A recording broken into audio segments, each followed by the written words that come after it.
ja lämpimästi tervetuloa taas Energiapodiumin pariin.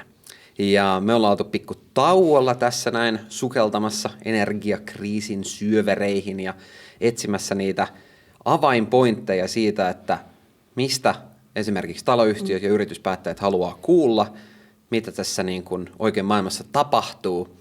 Ja ehkä hyvä tähän väliin vielä muistuttaa tosiaan, että Energiapodium podcast on osa Ilmastoviisautta taloyhtiöille -hanketta ja Hannalla on siitä pari sanaa. Tervetuloa minunkin puolestani, eli Ilmastoviisautta taloyhtiöille -hanke on loppusuoralla, että marraskuun loppuun mennessä pitäisi kaikki hankkeen toimenpiteet olla tehtynä, mutta se ei tarkoita, että maailma pysähtyy tähän, että muun muassa tämä podcast jatkuu vielä tämänkin jälkeen, että pysykää kuulolla. Nyt mennään osassa 8, että odotetaan saadaan 10 rikki vielä, ehkä tämänkin vuoden puolella, mutta meillä on tänään vieraana. Kyllä, meillä on tämä meidän toimenpide, mikä on tosiaan se, että tuoda jotain järkeä, toimia Suomi-insinööri, Suomi-sanakirjana siihen, mitä energia ja uusiutuva energia varsinkin on, niin ollaan etsitty jälleen ja löydetty paras asiantuntija kertomaan meille, miltä maailma nyt näyttää. Ja meillä on tosiaan vieraana Jaakko Ketomäki Motivasta. Kiitoksia. Rumpujen pärinää. Tervetuloa. Kiitos. Tervetuloa. Mikä on Motiva? No Motivahan on tällainen elävä insinööri Suomen sanakirja oikeastaan. Siis Motiva on valtion kestävän kehityksen yhtiö, sen omistaa Suomen valtio. Ja tehdään aika paljon juttuja ministeriöille, erilaisia selvityksiä, kampanjoita, muuta sellaista. Mutta myös hyvin paljon kuluttajaneuvontaa, kuluttaja-energianeuvontaa taloyhtiöille muun muassa. Meillä on energianeuvontapuhelin, sinne voi soittaa ja kysyä vinkkiä. Tietenkään mitään varsinaisia suunnitelmia ei tehdä, mutta semmoista ohjetta, miten pääsee asiassa eteenpäin. Kuntien kanssa tehdään myös paljon asioita. Ja Jaakkohan on meille tuttu täällä Päijät-Hämeessä tämän hankkeen puitteissa. Tämmöisiä työpajoja järjestettiin taloyhtiölle ja Jaakko oli siinä ratkaisevassa roolissa ja veti niitä työpajoja. Näin pääsi käymään. Varmaan niitä tuloksista ja työpajoista muutama sana tuossa myöhemmin vaihdetaan. Kyllä, voidaan nähdä näin. Ja Motiva on siis tämmöinen niin kuin oraakkeli oikeastaan, eli sieltä voi kysyä sekä niin kuin yritykset, taloyhtiöt, yksityiset ihmiset, vähän selvittää teidän nettisivulta, että mitä niin kuin tapahtuu. Joo, meidän verkkosivuilla on aika laajasti asiaa ja pyritään linkittämään myös sellaista tietoa, mitä netissä on muualla. Ja sitten meillä on tosiaan muutama näitä neuvontapuhelimia yksityisille kuluttajille ja yrityksillekin jonkun verran. Esimerkiksi tuolla energiatodistuspuolella sitten neuvotaan ihan todistusten laatijoita, miten niitä pitäisi tehdä. Eli jos energia-asiat mietityttää, niin tietää, mihin voi soittaa. Ja katsoa www.motiva.fi, sieltä löytyy. Ja mitä tekee Motivan johtava asiantuntija? Se on itse asiassa hyvä kysymys. Tällä hetkellä suuressa roolissa on mulla tuommoinen rakennusten älyindikaattori, mikä on tulossa tuolta EUn suunnasta, koskettaa lähinnä suurempia rakennuksia, mutta jossain vaiheessa ehkä myös taloyhtiöitä, mistä nyt ehkä puhutaan enemmän. Ja yleensä tämmöisiä niin hankkeiden valmistelua, hankkeiden vetämistä ja myös ihan semmoista kädet savessa tekemistä. Motivassa on noin 70 työntekijää, niin kaikki tekee kumminkin suurin piirtein kaikkea. Roolit menee hyvin sekaisin. Nyt on pakko tarttua tähän. Mikä on älyindikaattori? Älyindikaattori. Tästä varmaan myöhemmin palataan tähän kulutusjohtoasiaan, mutta se ehkä valmistaa rakennuskantaa tämän vaihtelevan energiantuotannon tarpeisiin. No niin. Tulee tuolta EU-suunnasta. Avattiin insinöörisanakirjaa. Joo, kyllä. Me saatiin heti uusi luku sinne. Tosiaan energia puhututtaa nyt varmaan enemmän kuin sitten 70-luvun miltä niin kuin Motivan, teidän tavallaan sinne oraakkelin silmiin näyttää, kun te aistitte tätä maailmaa, että energiakriisi, ollaanko me nyt tämmöisellä niin kuin pysyvällä korkeiden hintojen aikakaudella, tuleeko se olemaan hirveästi vaihtelua, onko kevät, niin kun, kannattaako sinne odotella sähkölaskujen parissa, koska nämä pohdituttaa varmasti kaikkia. Mä tykkään tuossa termistä energiaoraakkeli, mutta sitten tietysti tälläkään oraakkelilla ei ole kristallipalloa. Energia puhututtaa. Neuvontapalvelu on, jos ei nyt ruuhkaantunut, niin kiireinen. Joka tapauksessa tulee hirveästi kysymyksiä. Hirveästi ollaan median kanssa myös tekemisissä. Mutta sitten se kristallipallo, miten tämä tilanne tulee muuttumaan, niin semmoista edes motivalla ei ole, eikä sitä varmaan muillakaan. Varma on tietysti se, tai melko varma on se, että sähkön hinta varsinkin, niin se ei ihan heti palaa sille tasolle, missä oltiin vuosi pari sitten. Ja varmaan myös se, että sähköhinta tulee vaihtelemaan tulevaisuudessakin aika rajusti, jos puhutaan tästä niin sanotusta pörssisähköstä, missä maksetaan ihan tuntitasolla sitä hintaa. Johtuen siitäkin, että meillä tulee olemaan paljon uusiutuvaa energiaa ja sen tuotanto taas vaihtelee sen mukaan, miten tuulee tai miten myös paistaa aurinko ja miten energiaa käytetään. Ja varmaan Motivassa, kun puhutaan energiakriisistä, niin te varmaan jatkossa ja nytkin haluatte puhua yleensä energia-asioista myös positiivisen kautta, että sehän on niin kuin hyvä asia, jos taloyhtiökin on kiinnostunut omasta energia-asioistaan. Ilman muuta näin jo, että se ei puhuta ihan eikä pelkästään kriisistä, tästä on myös kultareunuspilves, eli tämä on nostanut tämän energiatehokkuuden, energian säästön ihan uudelle tasolle. Ja siitä se on tietysti hyvä asia sitten, kun tästä lähdetään nousuunkin päin. Ja uusiutuva energia ottaa aika valtavia hyppäyksiä tällä hetkellä eteenpäin. Toki se on aika rytinällä, millä mennään, mutta... Näin siinä on päässyt käymään kyllä. Mistä oikeastaan niin kun nyt... Oikeastaan tässähän on tullut, kilowattitunnit on tullut niin kuin about jokaiselle nyt varmasti tutuiksi Suomessa käsitteenä. Niitä seurataan paljon tarkemmin, netissä jaetaan vinkkejä. Mutta mistä se meidän oikeastaan niin kuin energia nyt sitten tulee? Tässä on tapahtunut isoja muutoksia viimeisen vuoden aikana, niin mistä Suomen energia niin kuin muodostuu? Suomen, jos puhutaan nyt sähköstä varsinkin, niin perusvoima tehdään ydinvoimalla. Meillä on uusi kohtalaisen hieno ydinreaktoriyksikkö lähdössä käyntiin, kun saadaan se huolettua, tuo Olkiluoto 3. Ja se vähän aikaa tässä olikin jo hyvässä toiminnassa. Sitten meillä on yhä enenevässä määrin tuulivoimaa.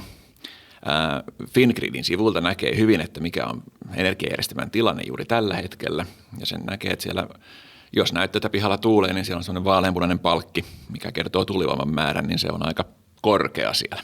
Se on se saunaindikaattori. Joo, silloin saa pistää sähkösaunan päälle ja leipoa pullaa ja paistaa joulukinkkua. Eli tuulinen jouluaatto toivomuksessa. Joo. Sitten vesivoimaa on aika paljon. Sitten jonkun verran tehdään vielä tämmöistä yhteistuotantoa, niin sanottua, missä tuotetaan kaukolämpöä ja sähköä samassa laitoksissa. Ja sitten tuontia tuolta Ruotsista, Norjasta. Jonkin verran sillä sitten täydennetään ja vastaavasti viedään silloin, kun Suomessa on ylituotantoa sähköstä.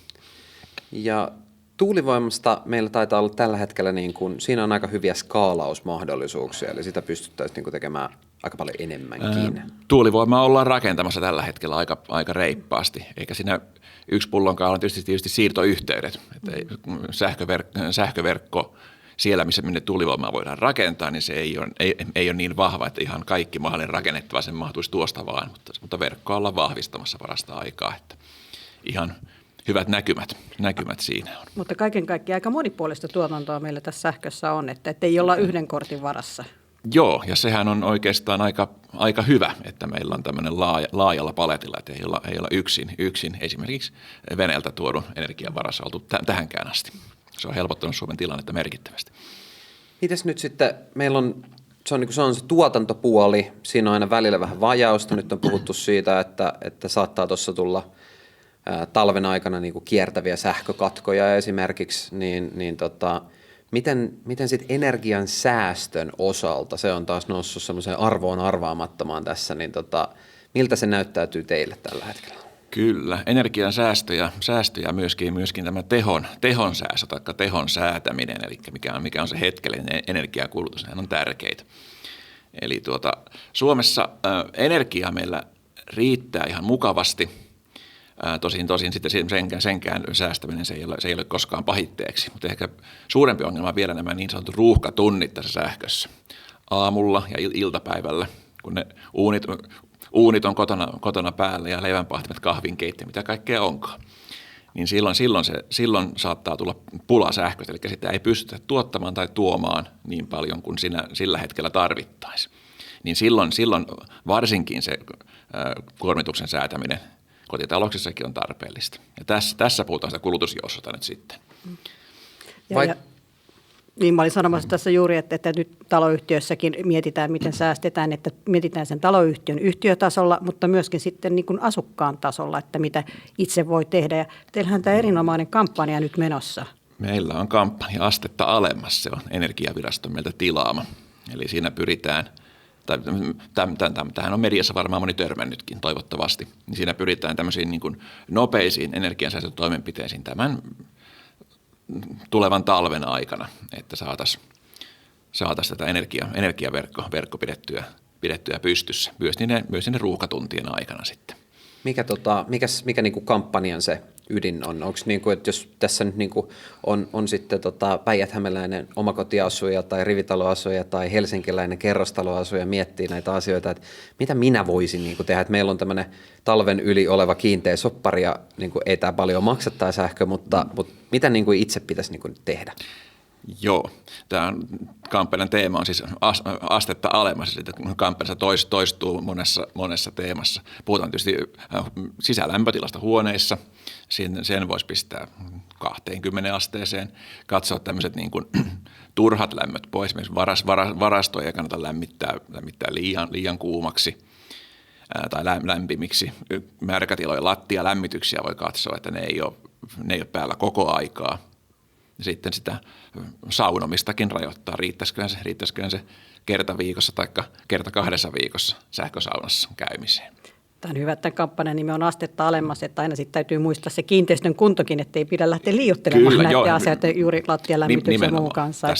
Tästä on puhetta ollut, että nyt pakotetaan syömään kylmässä talossa kylmää hernekeittoa.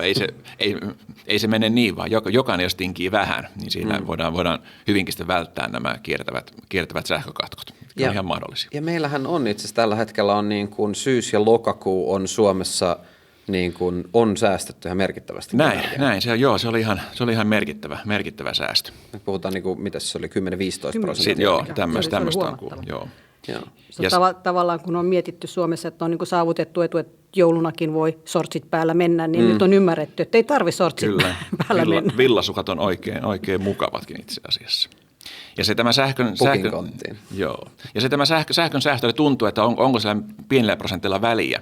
Mutta jopa sitten kun puhutaan sähkön hinnasta, eli pörssihinnasta, niin tavallaan se, että jos vähän voidaan leikata kulutusta niillä huipputunneilla, kallilla tunneilla, niin saattaa vaikuttaa hyvinkin merkittävästi sähkön hintaan, koska sitten ei jouduta niitä kalliita, vaikka kaasulla tuotettua sähköä käyttämään ollenkaan. Eli varavoimaloita siis. Niin. Eli sillä on ihan merkittävä merkitys tähän sähkön hintaan kuitenkin. Eli on aidosti jokaisen niin kuin asia niin kuin nyt Suomessa huolehtia siitä, että sähköä pystyy vähän säästämään ja mennä sen astetta alemmas. Kyllä se näin on. Tähän ehkä vielä yksi sellainen juttu, mikä alkaa olla vähitellen ajankohtana itsellekin tuossa aamulla, on tämä autojen lämmittäminen. On tullut ihan suosittu, että ei käytettäisi sisätilalämmittimiä autoissa, koska se ei tavallaan sen käynnistymiseen vaikuta, se on lähinnä mukavuusasia. Ja sisätilalämmitin kuitenkin sehän 3 jopa 4-kertaistaa sen lämmityksen sähkönkulutuksen verrattuna siihen pelkkään moottorilämmittimeen. Niin tämä on ehkä yksi sellainen Eli jos on niin kuin töpselissä kiinni siinä taloyhtiön pihalla se auto, niin jos ei se sisälämmitin ole päällä, niin se on 3-4 kertaa pienempi siis silloin se. Tämmöinen normaali moottoritilalämmitin, se vie sen 500 wattia, sisätilalämmitin voi olla hyvinkin 1200-1500 wattia sen lisäksi vielä. Ja sitten vielä kun se kulutus sattuu juuri siihen aamun ruuhkatunnille, niin tämä on ihan merkittävä juttu oikeastaan. Mulla itselläni omakohtaista kokemusta, miten se saa tehokkaasti pois käytöstä, kun lähtee ajamaan niin, että se töpseli on vielä kiinni, niin ei se sen jälkeen enää toimi. Joo, minullakin on käynyt näin muutaman kerran. Siinä tuli pientä remonttia autoon sen jälkeen. Mites sitten sähköauton lataus, niin sehän suuri osa tapahtuu silloin yöllä, kun on vähiten kulutusta. Kyllä. Joo, sähköautohan kannattaa ladata muutenkin öiseen aikaan. Kerrostalossa tietysti, jos siellä on paljon latauspisteitä, niin siellä on todennäköisesti käytössä jonkinnäköinen vuorottelu, että jokainen auto ei ole yhtä aikaa latauksessa tai saa sähköä yhtä aikaista latauksesta. Ja taas sitten, jos puhutaan omakotipuolella, niin siellä tietysti kannattaa sitä latausta ajoittaa ihan sähkön hinnan takiakin sinne öiseen aikaan. Jos käyttää pörssisähköä, niin niille halvoille tunneille. Se on siellä 1–4–5 on yleensä ne halvimmat tunnit. Silloin se on myös edullista auton lataaminen. No ehkä vielä, jos palataan vielä tuohon pikkusen tähän niin kuin kiertäviin sähkökatkoihin ja muihin, niin tosiaan on niin, että jos tässä nyt niin kuin oikeasti osallistutaan, vähän tsempataan, vedetään sitä villasukkaa jalkaan, vähän niin kuin mietitään näitä latausaikoja, lämmityksiä ja muita, niin tosiaan voidaan päästä, niin kuin, että meidän ei tarvitse Suomessa alkaa niin kuin aidosti pyörittää sähkökatkoja. Joo, näin se on. Tietysti sitä, että kukahan ei voi sanoa, minkälainen talvi on tulossa, mutta jos meillä on tammikuussa pakkasta ja tyyntä, niin silloin sähköä tietysti kuluu paljon, ja vastaavasti tuulivoimaloiden tuotanto on aika minimissään silloin. Niin tämmöisen sähkökatkolle on riski, ja silloin se säästäminen on ihan hyvä juttu, että näitä voidaan välttyä. Että tässä voi vinkkinä sanoa, että jos itse miettii, mitä voi tehdä, niin kannattaa käydä tuolla astetta alemmas verkkosivulla katsoa niitä toimenpiteitä. Sieltä löytyy hyviä vinkkejä, semmoisia nopeasti vaikuttavia vinkkejä, jotka tuntuu kyllä myös lompakossa. Nyt kun sanoit toi nopeasti vaikuttavia vinkkejä, että nämähän on semmoisia asioita, mitä me jokainen pystymme nyt tekemään. Taloyhtiö pystyy miettimään niitä yleisien tilojen käyttöä ja muuta vastaavaa. Mutta mennään vähän siihen, mitä tuossa alussa sanoin niistä työpajoista, että mitä taloyhtiön maailmassa voidaan sitten vähän niin kuin pitemmällä aikavälillä miettiä, mitä voidaan tehdä. Tässä taisi olla, meillä on jo 4 työpajaa ollut ja 1 vielä tulossa ja yli 30 päijäthämäläistä taloyhtiö oli siinä mukana. Millainen näppituntuma sulle, Jaakko, jäi, että millainen valmius taloyhtiöillä on ja millaisia toimenpiteitä siellä on tehtävissä? Sanotaan, että intoa näytti olevan ja kiinnostusta oli asioihin, oli kiinnostusta tehdä. Aika paljon puhuttiin ilmanvaihdosta, mikä tietysti on etenkin vähän vanhemmissa taloyhtiöissä merkittävä energiankuluttaja. Se on tämmöinen koneellinen poistoilmanvaihto, niin se hukkaa lämpöä merkittävästi. Sitten aika paljon puhuttiin myös maalämmöstä. Kannattaako siihen siirtyä, minkälaisia ratkaisuja siinä voisi olla. Nyt tietysti maalämmöstä keskusteltiin siellä ja pitää sanoa nytkin, että tuo sähkön hintahan on arvotus, että kaukolämmön ja maalämmön suhdetta sitä pitää sitten miettiä. Mutta sitten ikkunoiden vaihtamista puhuttiin aika paljon. Ja sitten puhuttiin myös energia-avustuksista, joita esimerkiksi ARA jakaa. Niin näistä keskusteltiin ja niitä kannattaa tietysti jokaisen taloyhtiön käydä tutkimassa. Joo, meillähän ollaan pyritty Energiapodiumissa kauheasti sitä alleviimaan ja liputtamaan sitä, että viimeistään on niin kuin nyt ja on hyvä hetki taloyhtiöissä niin kuin aidosti miettiä sitä omaa energiatulevaisuutta, eli miltä se näyttää, ja katsoa sitä sellaisena isona kokonaisuutena. Eli just niin kuin remontit, mitä on tulossa, miten niitä voisi yhdistää toisiinsa ja näin. Miltä se näyttäytyy? Onko niin kuin teidän sivuilla vaikka taloyhtiöt vierailee, tuleeko sinne paljon kysymyksiä, että mitähän meidän niin kuin kannattaisi ekana tehdä? Kyllähän niitä kysytään energianeuvonnan puolelta aika paljon, että mikä on järkevää. Ja meillä on myös, mekin pidetään webinaareja Motivasta taloyhtiöiden erilaisista teemoista.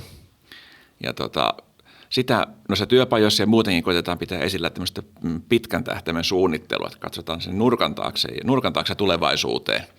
Että ei saa muutella tulipaloja tehdä juuri sitä julkisivuremonttia nyt, vaan mietitään, että voisiko samalla tehdä jotain lisäeristyksiä tai muuta. Jos tulee putkiremontti, voiko samalla tehdä jotain muutakin asiaa. Olisi sellainen tavoitetila, millainen se taloyhtiön haluttaisiin olevan 5 vuoden päästä, 10 vuoden päästä, jopa pidemmällä tähtäimellä. Miten se ylläpito olisi semmoista systemaattista. Ja toi pitkän tähtäimen suunnitelma, se näkyy myöskin siinä, kun haetaan rahoitusta, että nykyään rahoittajat ja pankit vaatii, että on hyvät pitkäaikaiset suunnitelmat, mitä tehdään ja missä järjestyksessä ja millaisissa kokonaisuuksissa. Kyllä. Miten siellä taloyhtiössä sitten vaikka, jos miettii niin kuin taloyhtiön omaa esimerkiksi viestintää, niin sehän niin kuin liittyy vahvasti myös siihen niin kuin yhtiön vastikkeisiin, niin pitäisikö taloyhtiöiden myös pitää vähän semmoisia niin kuin lukkarimaisia energiansäästötalkoita? Se olisi ihan hyvä juttu, ja tietysti on hyvä myös kertoa näistä asioista osakkaille muutenkin kuin kerran vuodessa yhtiökokouksessa. että missä ollaan menossa. Ja energiansäästö taloyhtiössä, niin sehän on asia, joka ei tapahdu itsestään, vaan jonkun pitää tehdä asialle jotain. Ja se on tietysti taloyhtiön hallitusisännöitsijä. Myös asukkaiden neuvominen ja opastaminen, sekin on ihan merkittävässä roolissa. Jos huoneistossa on liian kuuma, niin sitä kannattaa ilmoittaa huoltoyhtiölle, isännöitsijälle, eikä pitää parvekkeen ovea auki ja tuulettaa sitä pois. Sähkölämmitteisten lattialämmitysten käyttöä voi opastaa. Suihkuajoista voi kertoa, jos taloyhtiössä ei ole asuntokohtaista vedenmittausta, vaikka olisikin. Niin kertoo, että se 0,5 tunnin suihku ei ole ehkä järkevä energian käytön kannalta. Itse mä oon suosinut semmoisia mainostauon mittaisia suihkuja viime aikoina. Toimii ihan hyvin ja kerkeä jatkamaan elokuvaa sen jälkeen. Niin ja nythän on kauhean suosittua on tämmöiset kylmät aamusuihkut, tämmöinen motivaatiosuihku, millä päivä lähtee käyntiin. Joo, siinä herää oikein mukavasti. Täytyy tämmöinen Jaakon kuva laittaa jokaisen taloyhtiön ilmoitustaulu, että muistathan. Kyllä. Miten tuossa tuli sana energianeuvonta, niin Motiva tosiaan tarjoaa energianeuvontaa kenelle kaikille? Motiva pääasiassa kuluttajille. Ja sitten on olemassa vieläpä tämmöinen alueellisten energianeuvojien verkosto, joka on Energiaviraston rahoittamaa toimintaa, Motivasta pyörittää. Eli jokaisella maakunnalla oikeastaan on oma energianeuvoja, jotka järjestää. Ehkä enemmän pyritään siihen, että neuvotaan kerralla hiukan suurempia massoja kuin ihan yksittäistä taloyhtiötä tai yksittäistä omakotiasujaa. Mutta semmoistakin on tarjolla. Miten jos nyt taloyhtiön asukasta kiinnostaa tämmöinen neuvonta ja nämä tapahtumat, niin mistä niissä löytyy lisätietoja? Kyllä se Motivan sivuille neuvosin tässäkin vaiheessa menemään. Siellä, missä niin kuin, meillä on Motivalla on energianeuvontaan sähköposti, mitä päivystää ihmiset suurin piirtein koko ajan siellä. Ja sieltä sitten jonkinnäköisellä viiveellä tulee vastaus. Niin, että se on hyvä tapa ruveta valmistautumaan yhtiökokouksiin, ottaa asioista selvää. Kyllä. Ja ymmärtääkseni tämmöistä neuvoa ja sitten yhtiökokousapua, niin saa myös kiinteistöliitolta. Kyllä, löytyy myös meiltä. Kyllä. Ja tässä nyt kun nyt ollaan vähän käyty sitä, mistä energiaa tuotetaan, miten sitä käytetään, mitä jokainen voi aidosti, niin kun alleviivataan sitä nyt tässä energiapodiumissa vielä, jokainen ihan oikeasti pystyy tähän vaikuttamaan, niin puhutaanko silloin nimenomaan tästä termistä, mikä on nyt ehkä myös tullut esiin aika paljon, niin on kulutusjousto. Kulutusjoustosta, joo, se liittyy suurin piirtein samaan asiaan. Eli mitä se on? Kulutusjoustohan tarkoittaa sitä, että kun sähköä varsinkin, niin sitä pitää tuottaa ja kuluttaa koko ajan yhtä paljon. Sitä on hirveän suuressa mittakaavassa kauhean vaikea varastoida. Miksi pitää kuluttaa? Mihin se niin kuin työnnettäisiin siinä vaiheessa? Mihin se työnnetään, joo. Eli toinen sanoen, aiemmin tämä homma on hoitunut sillä viisin, että meillä on ollut tämmöistä säätövoimaa niin sanotusti. Se on yleensä vesivoima, joka säätyy nopeasti. Meillä on tämmöinen perusvoima, ydinvoima, se tuottaa, se jauhaa sitä peruskuormaa sinne, perusvoimaa verkostoon koko ajan samalla teholla suurin piirtein. Se vesivoimalla on säädetty sen mukaan, miten on kulutusta. Mutta nyt kun meille tulee tuulivoimaa esimerkiksi, niin sitäpä ei säädetäkään tuosta, vaan silloin tuulee kun tuulee. Niin sitten pitää sen kulutuspuolen joustaa. Ja nyt sitten on tietyt toimijat, teollisuus esimerkiksi, niin ne on sovittu, että käytännössä Fingrid, joka siis ylläpitää tätä Suomen kantaverkkoa, niin ne voi kytkeä tiettyjä kuormituksia pois tietyksi ajaksi, tietyllä aikataululla. Ja tähän sitten ainakin pidemmällä tähtäimellä voi ottaa osaa myös kuluttajat, siis suuremmissa osissa, esimerkiksi joku sähkölämmitteisen talojen lämminvesivaraajat tai vastaavat. Se vaatii vasta jonkun operaattori, joka kokoaa isomman massan taloja kerralla. Ja tämmöinen muutaman tunnin tai puolen tunnin lämmityksen poissaolo, sitähän ei normaalitalossa edes huomaa. Joo. Eli tavallaan nyt tulevaisuudessa joustaa yhä enemmän sekä kulutuspää että se tuotanto. Ennen se on ollut lähinnä tuotannon asia. Ja tähän ilmeisesti liittyy nyt sitten tämä, mikä se meidän älysana oli tässä meidän älysana, rakennusten älyvalmiusindikaattori suomennettuna. Puhutaan Smart Readiness Indicator, SSRI. Tämä on nyt tulossa. Se on tuonne rakennusten energiatehokkuusdirektiiviin ilmestynyt. Eli sillä pyritään niin kuin ohjaamaan rakennuksia semmoiseksi, että ne olisi mahdollisimman kulutusjoustavia. Ja tämä on No se on testausvaiheessa Suomessa, testausvaihe alkanut tässä ja katsotaan millainen menettely sitä saadaan sitten joskus. Eli ideana tosiaan, että se niin kuin meidän kiinteistökanta olisi mahdollisimman niin kuin joustava tämän Tähän pyritään ja myös energiatehokas ja mukava käyttäjille. Eli että koko rakennuksen viihtyvyyttä ja energiatehokkuutta ei uhrata kulutusjouston alttarille, vaan näitä käsitellään kyllä kokonaisuutena, mutta se on siinä yhtenä osana tämä kulutusjousto. Okay. Koska kiinteistöjen energiankulutus se on, olisikohan se noin 1/3 kaikesta energiankulutuksesta, se on aika iso. Se on aika iso. Se on ihan, joo, se on, ja myös hiilidioksidipäästöistä. Kyllä, no joo, tietenkin nämä kulkee käsi kädessä. En tiedä, lähdenkö jotain Pandoran lipasta nyt avaamaan. Tuossa mainitsit rakennusten energiatehokkuusdirektiivi. Eli energiakriisin jälkeenkin meille tulee niin kuin aika normiohjausta tässä energia-asiassa. Kyllä, joo. Tämä on direktiivi, sitä on uutta versiota ollaan tekemässä. Siitä on muutama luonnos olemassa. Sanotaan se on edelliseen versioon verrattuna niin kunnianhimoinen, esimerkiksi korjausrakentamisen osalta. Ja eikö se näin ole ensin julkisen rakentamisen ja sitten se laskeutuu taloyhtiön maailmaan? Yleensä se näin menee sitten. Että. Mikäs näissä muuten oli tällä hetkellä se aikataulu suunnilleen siellä, niin kuin EU-tasolta? No uudessa versiossa villiveikkaus on, että ensi kesänä, eli kesällä 2023 voitaisiin ehkä hyväksyä tämä, mutta katsotaan miten käy. Ja mitä siellä niin kuin on, mitä niin kuin esimerkiksi julkisilta rakennuksilta tullaan vaatimaan? Sanotaan uudessa direktiivissä siellä on aika suuressa roolissa tämmöinen niin kuin vähähiilinen rakentaminen, vähähiilinen korjaaminen, yleensäkin korjausrakentaminen, uusiutuva energian käyttö. Tämmöiset asiat tulee niin kuin tapetille siellä. Eli jälleen kerran mä nyt tätä taloyhtiömaailmaa nostan, että valveutunut taloyhtiön hallitus seuraa tätä tilannetta ja myös siinä pitkän tähtäimen suunnittelussa huomioi näitä tekijöitä. Kyllä, mutta ei siellä tavallaan taloyhtiölle siis sinänsä, jos taloyhtiötä hoidetaan kunnolla, tehdään korjauksen tavallaan, se ei siellä semmoista niin kuin ehkä varsinaista yllätystä tule, mutta sitten jos taloyhtiössä ei ole tehty asioita ja sitten tulee yhtäkkiä koko taloyhtiö korjattavaksi kerralla, niin sitten se saattaa olla yllätys, mitä kaikkea sen pitää huomioida. Siinä voi tulla pieni paniikki suorastaan. Se on mahdollista.